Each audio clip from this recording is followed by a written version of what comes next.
বন্ধুরা, এই ছাগলগুলোর মালিক ঘাস কেটে নিয়ে এসেছে, তাই তারা দৌড়ে চলে গেল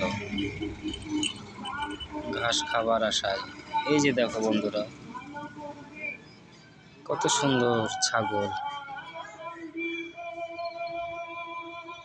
আমি একসময়তে ভেবেছিলাম যে আমরা সর্বশ্রেষ্ঠ মানুষ হিসাবে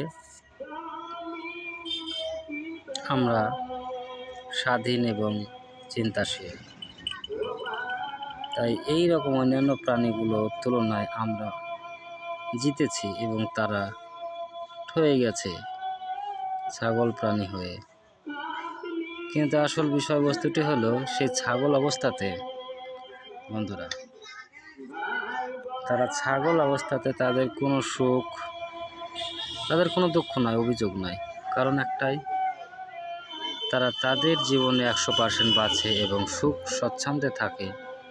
আর আমরা মানুষ আমাদের জটিল মস্তিষ্কের মাধ্যমে, জটিল চিন্তাভাবনার মাধ্যমে জটিল অবস্থায় থাকে, কখনো সুখ কখনো দুঃখ।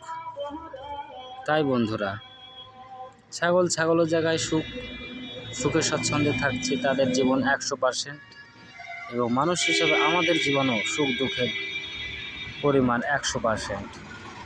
তাই পৃথিবীর সমস্ত প্রাণী এবং উদ্ভিদ এবং জড়বস্তু যা কিছু আছে, সব তার আপন আপন অবস্থানে সঠিক জায়গায় রয়েছে, যদি আমরা সঠিকভাবে বিশ্লেষণ এবং চিন্তার মাধ্যমে দেখি।